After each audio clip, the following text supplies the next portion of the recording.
হ্যাঁ হ্যাঁ হ্যাঁ, খুব সুস্বাদু হবে। চুরির খাবার, চুরির খড়ি তো তাই। দেখুন এখানে নাড়াচাড়া, হ্যাঁ স্বাদ অনেক সুস্বাদু হয়েছে। ছাই ফালাবে চুলার থেকে, গরম চুলার থেকে দেখুন ছাই ফালাচ্ছে।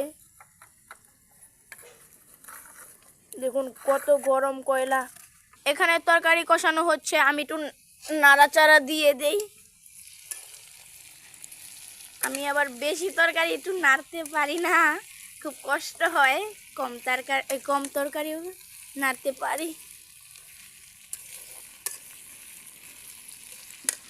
আর আমাদের হয়ে যাবে টমেটো দিয়ে। টমেটোটা আমরা তরকারিতে দেব ভেবেছি, তাই আমরা বলেছি তরকারিতে দেব না, এই টমেটো দিয়ে চাটনি হবে।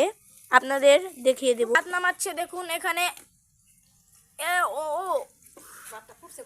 ভাতটা একটু ফোটার দরকার হয়েছিল। হ্যাঁ ভাত নামিয়ে ফেলেছে, এখন ঢাকা দিয়ে দেবে।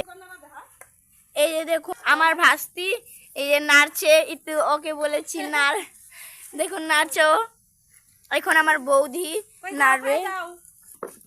আমার ভাইস্তা খাওয়ার জন্য খুব অস্থির হয়ে গিয়েছে, তাই বলছে, ও কান্না করছে। এখানে হলুদের ফাঁকি, এই শুকনো লঙ্কা, এই মরিচের ফাঁকি, এখন দেবে সজের ফাঁকি, কাঁচামরিচ দিয়ে দেবে। এখন এই কাঁচামরিচ দিয়ে দিচ্ছি, এখন নাড়বে।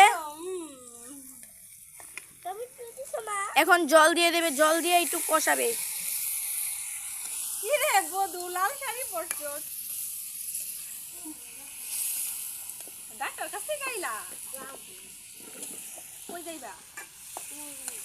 দেখুন এখানে মেহমান এসেছে আমাদের তরকারির বাসনা দেখে। দেখুন এখানে তরকারিটা মাখা মাখা হয়ে গিয়েছে। ভালো করে না কষালে মজা হয় না, তো ভাজা ভাজা পোড়া পোড়া করে কষাতে হয়। কিন্তু